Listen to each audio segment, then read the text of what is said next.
നമസ്കാരം, ഞാൻ സിജു. എല്ലാവർക്കും നെറ്റോസിൻ്റെ പുതിയൊരു വീഡിയോയിലേക്ക് സ്വാഗതം. ഇന്നത്തെ വീഡിയോയിൽ നിങ്ങളുടെ പങ്കുവെക്കാൻ ആഗ്രഹിക്കുന്നത്, ഇപ്പോൾ യു കെയിൽ ഒരുപാട് പേര് നമ്മുടെ ചോദിക്കുന്നുണ്ട് യു കെയിലെ വിവിധ തരം വീടുകളെക്കുറിച്ച്. അപ്പോൾ നമ്മുടെ നാട്ടിലെ വീടുകളിൽ തികച്ചും വ്യത്യസ്തമാണ് യു കെയിലെ വീടുകളുടെ സ്ഥിതി. നമ്മുടെ നാട്ടിലെന്ന് പറഞ്ഞു കഴിഞ്ഞാൽ നമുക്ക് വലിയൊരു വസ്തു കാണും, അതിൽ നടുക്കൊരു വീട്, നല്ല സ്പേഷ്യസ് ഒക്കെ ആയിരിക്കും. ഫ്രണ്ടിലും ബാക്കിലും ഗാർഡിലും ഒക്കെയാണ് 90% വീടുകൾ അങ്ങനെ തന്നെയാണ്. എല്ലാം മിക്കതും സെപ്പറേറ്റഡ് ആയിട്ട് നിൽക്കുന്ന വീടുകളാണ്. ചില ഫ്ലാറ്റുകളൊക്കെ ഉണ്ട്, അത് ഞാൻ ഇല്ലെന്ന് പറയുന്നില്ല, പക്ഷേ കൂടുതലും സെപ്പറേറ്റഡ് ആയ വീടുകളാണ്. പക്ഷേ യു കെയിലെ വീടുകൾ തികച്ചും വ്യത്യസ്തമാണ്. യു കെയിൽ വിവിധ തരങ്ങളിലുള്ള വീടുകളുണ്ട്. അതായത് നമുക്ക് ആ വീടുകൾ ഏതൊക്കെ തരത്തിലുള്ളതാണെന്നൊന്ന് ചെക്ക് ചെയ്ത് നോക്കാം. നമുക്ക് ആദ്യം തന്നെ നമുക്ക് ടെറസ്ഡ് ഹൗസ് എന്താണെന്ന് നോക്കാം.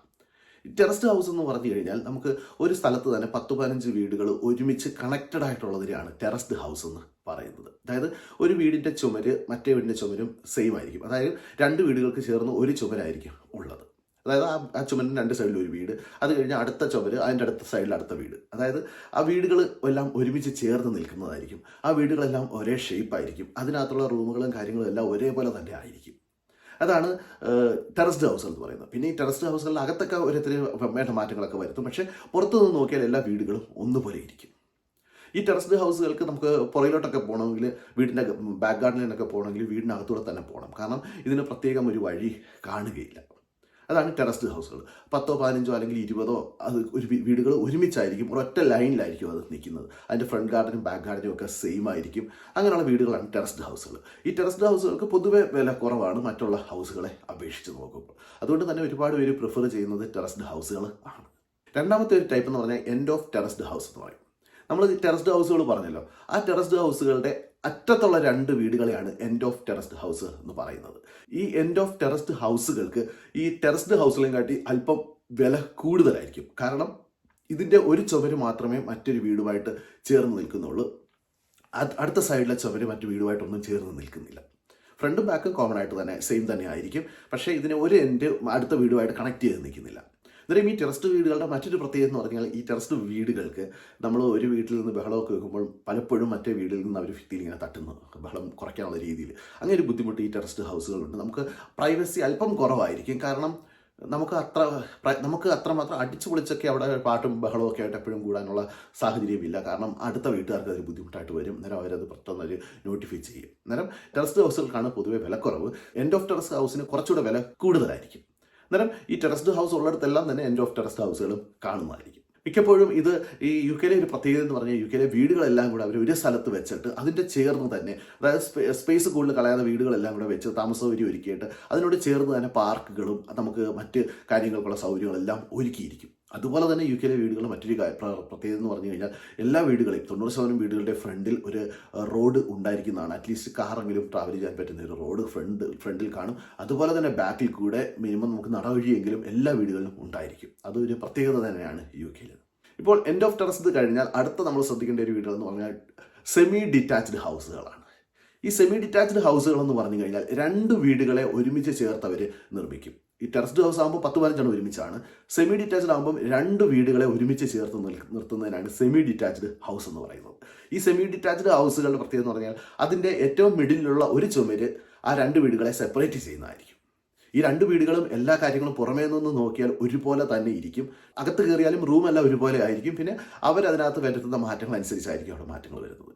ഈ സെമി ഡിറ്റാച്ച്ഡ് ഹൗസുകൾക്ക് അതിൻ്റെ ഒരു സൈഡ് നമുക്ക് ഓപ്പൺ ആയിട്ടിരിക്കുന്നതുകൊണ്ട് തന്നെ അതിലേക്കൂടെ ബാക്ക് ഗാർഡനിലേക്ക് പോകാനുള്ള ഓപ്ഷനൊക്കെ മിക്ക സെമി ഡിറ്റാച്ച്ഡ് ഹൗസുകൾക്കും ഉണ്ട്. ഈ സെമി ഡിറ്റാച്ച്ഡ് ഹൗസുകൾക്ക് ടെറസ്ഡ് ഹൗസിനെയും എൻഡ് ഓഫ് ടെറസ്ഡ് ഹൗസിനെയും കാട്ടി അല്പം കൂടെ വില കൂടുതലായിരിക്കും. കാരണം അതിനകത്ത് 2 വീടുകൾ മാത്രമേ വരുന്നുള്ളൂ. അതുകൊണ്ട് തന്നെ വീട് വില കുറവായിരിക്കും. നമ്മളിപ്പോൾ വാടകയ്ക്ക് കൊടുക്കാനൊക്കെയാണ് മേടിക്കുന്നതെങ്കിൽ പലരും പറയുന്നത്, ഏറ്റവും വില കുറഞ്ഞ വീട്, വലിയ പണികളൊന്നും ഇല്ലാത്ത ഒരു വില കുറഞ്ഞ വീട് മേടിച്ചു കഴിഞ്ഞാൽ വാടകയ്ക്ക് കൊടുത്താൽ നമുക്കത് ലാഭമാണെന്നാണ് പലരും പറയുന്നത്. അതുകൊണ്ട് വാടകയ്ക്ക് മേടിക്കാൻ പ്ലാനുള്ളവർ ആ രീതിയിലുള്ള വീടുകൾ മേടിക്കാൻ ശ്രദ്ധിക്കുക. ഇപ്പോൾ നമ്മൾ ടെറസ്ഡ് ഹൗസ് പറഞ്ഞു, എൻഡ് ഓഫ് ടെറസ്ഡ് ഹൗസ് പറഞ്ഞു, സെമി ഡിറ്റാച്ച്ഡ് ഹൗസ് പറഞ്ഞു. ഇനി അടുത്തത് ഡിറ്റാച്ച്ഡ് ഹൗസ് ആണ്. ഈ ഡിറ്റാച്ച്ഡ് ഹൗസ് ആണ് നമ്മുടെ നാട്ടിലെ വീടുകൾ പോലുള്ള വീടുകളാണ്. അതായത് ഒരു വീട് ഒറ്റയ്ക്ക് നിൽക്കുന്നു, അതിന് ബാക്ക് ഗാർഡൻ കാണും, ഫ്രണ്ട് ഗാർഡൻ കാണും, നമുക്ക് അതിൻ്റെ ഒരു സൈഡിൽ കൂടെ ബാക്കിലോട്ട് പോകാനുള്ള വഴികളൊക്കെ കാണും. അങ്ങനെ പ്രത്യേകമായിട്ട് നിൽക്കുന്ന വീടുകളാണ് ഡിറ്റാച്ച്ഡ് ഹൗസുകൾ. ഈ ഡിറ്റാച്ച്ഡ് ഹൗസുകൾക്ക് പൊതുവെ വില കൂടുതലായിരിക്കും.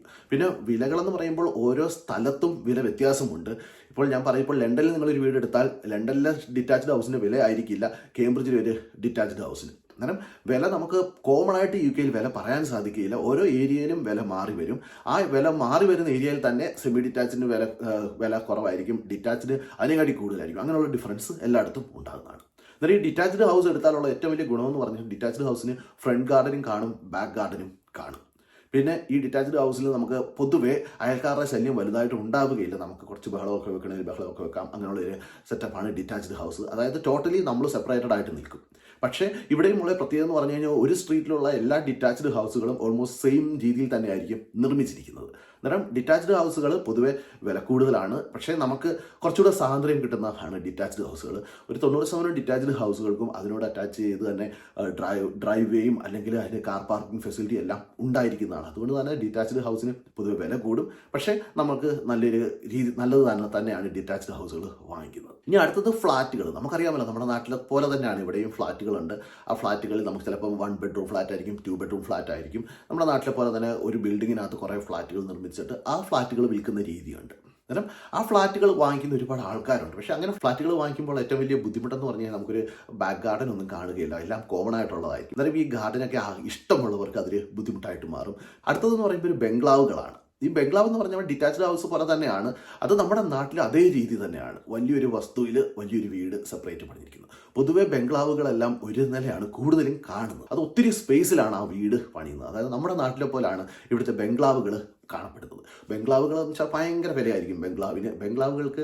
പിന്നെ ഇവിടെ മാൻഷൻസ് ഒക്കെ ഉണ്ട്. അതൊക്കെ നമ്മൾ വളരെ തുച്ഛമായ മലയാളികളെ അതൊക്കെ വാങ്ങിക്കാറുണ്ട്. ഇല്ലാത്തവരൊന്നും ഇല്ല, വാങ്ങിച്ചിട്ടില്ല എന്നല്ല പറയുന്നത്, ഒരുപാട് പേർക്കുണ്ട്. പക്ഷേ വളരെ തുച്ഛമായിട്ടുള്ള ആൾക്കാരാണ് ഇവിടെ മാൻഷൻസ് ഒക്കെ വാങ്ങിച്ച് താമസിക്കുക. അതുകൊണ്ട് മാൻഷനെ കുറിച്ച് ഞാൻ കൂടുതലൊന്നും പറയുന്നില്ല. അതേപോലെ തന്നെ കോട്ടേജുകളുണ്ട്. അന്നേരം ഇത്രയുമാണ് യു കെയിലെ വീടുകൾ പ്രധാനമായിട്ടുള്ളത്. അന്നേരം നിങ്ങളുടെ സൗകര്യം അനുസരിച്ച് വേണം നിങ്ങൾ വീടുകൾ വാങ്ങിക്കാൻ. എപ്പോഴും നമുക്കറിയാമല്ലോ, നമ്മളുടെ വരുമാനം അനുസരിച്ചാണ് നമുക്ക് വീട് മേടിക്കാനുള്ള ഒരു അവസരം ലഭിക്കുന്നത്. പൊതുവെ യു കെയിലെ ബാങ്കുകൾ നമുക്ക് ലോൺ തരുന്നത് നമ്മളുടെ വാർഷിക ശമ്പളത്തിൻ്റെ 4.5 ഇരട്ടിയാണ് പൊതുവെ ഇവിടുത്തെ ബാങ്കുകൾ നമുക്ക് ലോണായിട്ട് തരുന്നത്. അങ്ങനെ 4.5 ഇരട്ടി തരുമ്പോൾ അതിനകത്ത് നിന്ന് നമ്മുടെ ബാധ്യതകൾ അവർ കുറച്ചിട്ട് മാത്രമായിരിക്കും തരുന്നത്. പിന്നെ മറ്റൊരു കാര്യം എന്ന് വെച്ചാൽ പൊതുവെ ഇവിടുത്തെ ബാങ്കുകൾ നമുക്ക് 70 വയസ്സ് വരെയുള്ള ലോണാണ് തരുന്നത്. അതായത് ഇപ്പോൾ 50 വയസ്സ് വരെയുള്ള ഒരാൾക്കാണെങ്കിൽ 20 വർഷ കാലാവധി വെച്ചായിരിക്കും അവർ ലോൺ തരുന്നത്. പൊതുവെ പറയുന്നതാണ്. ഇൻഡിവിജ്വൽ സർക്കംസ്റ്റാൻസസ് ഡിഫറൻ്റ് ആകാം. 40 വയസ്സുള്ള ഒരാൾക്കാണെങ്കിൽ 30 വർഷം വരെ ലോൺ എടുക്കാം. അതിനി കുറയ്ക്കുന്നതിന് പ്രശ്നമൊന്നുമില്ല, പക്ഷേ അതിൽ കൂടുതൽ അവർക്ക് ലോണായിട്ട് കിട്ടുകയില്ല. പിന്നെ എല്ലാവരും ചോദിക്കുന്നതാണ് ഫ്രീ ഹോൾഡും ലീസ് ഹോൾഡും. ഇപ്പോൾ ഈ ഫ്രീ ഹോൾഡ് എന്ന് പറയുമ്പോൾ നമ്മൾ ഒരു വീട് വാങ്ങിച്ചു കഴിഞ്ഞാൽ ആ വീട് നിൽക്കുന്ന വസ്തുവും എല്ലാം നമ്മളുടെ പേരിലേക്ക് മാറും. നമ്മുടെ സ്വന്തമാകുകയാണ് ചെയ്യുന്നത്. പക്ഷേ ലീസ് ഹോൾഡ് എന്ന് പറയുമ്പോൾ ആ വീട് നിൽക്കുന്ന സ്ഥലം അതൊരു മറ്റൊരു ഓണറുടെ പേരിലായിരിക്കും. ഇത്ര വർഷ കാലാവധി കഴിഞ്ഞാൽ മാത്രമേ നമുക്കത് തരികയുള്ളൂ, നമ്മുടെ സ്വന്തമാകുകയുള്ളൂ. അന്നേരം അത് ആ കോൺട്രാക്റ്റിനകത്ത് കറക്റ്റായിട്ട് മെൻഷൻ ചെയ്തിരിക്കും, 50 വർഷമാണോ 100 വർഷമാണോ എന്നുള്ളതല്ല. അപ്പോൾ നിങ്ങൾ വീട് മേടിക്കാൻ പ്ലാൻ ചെയ്തെങ്കിൽ കഴിയുന്നത് ഫ്രീ ഹോൾഡ് വീടുകൾ മേടിക്കാൻ ശ്രമിക്കുക. പിന്നെ നിങ്ങളുടെ സാഹചര്യം അനുസരിച്ച് ഇപ്പോൾ ലീസ് ഹോൾഡ് മതിയെങ്കിൽ അത് വാങ്ങിക്കുക. അതെല്ലാം ഓരോരുത്തരുടെ ഇൻഡിവിജ്വൽ പ്രിഫറൻസ് അനുസരിച്ച് ഇരിക്കും. അപ്പോൾ നിങ്ങൾക്ക് ആർക്കെങ്കിലും വീടുകൾ വാങ്ങിക്കാനൊക്കെ ആഗ്രഹമുണ്ടെങ്കിൽ നിങ്ങൾക്ക് ഞങ്ങളെ കോൺടാക്റ്റ് ചെയ്യാവുന്നതാണ്. ഞങ്ങൾ കോൺടാക്ട് ചെയ്ത് കഴിഞ്ഞാൽ നിങ്ങൾക്ക് വേണ്ട ഹെൽപ്പ് നമ്മൾ ചെയ്തു തരുന്നതായിരിക്കും. നമ്മളെ കോൺടാക്ട് ചെയ്യേണ്ട ഡീറ്റെയിൽസ് ഡിസ്ക്രിപ്ഷൻ ബോക്സിൽ കൊടുത്തിട്ടുണ്ട്. അപ്പോൾ നിങ്ങൾക്ക് എല്ലാവർക്കും ഈ വീഡിയോ പ്രയോജനപ്പെട്ടത് ഞാൻ പ്രതീക്ഷിക്കുന്നു. നിങ്ങൾക്ക് ഈ വീഡിയോ ഇഷ്ടപ്പെട്ടെങ്കിൽ നിങ്ങളുടെ ഫ്രണ്ട്സിന് ഷെയർ ചെയ്യുക. അതോടൊപ്പം തന്നെ നിങ്ങളുടെ അഭിപ്രായങ്ങളും നിർദ്ദേശങ്ങളും കമൻറ്റ് ചെയ്യുക. അപ്പോൾ മറ്റു വീഡിയോയിൽ കാണുന്നവരെ എല്ലാവർക്കും നന്ദി, നമസ്കാരം.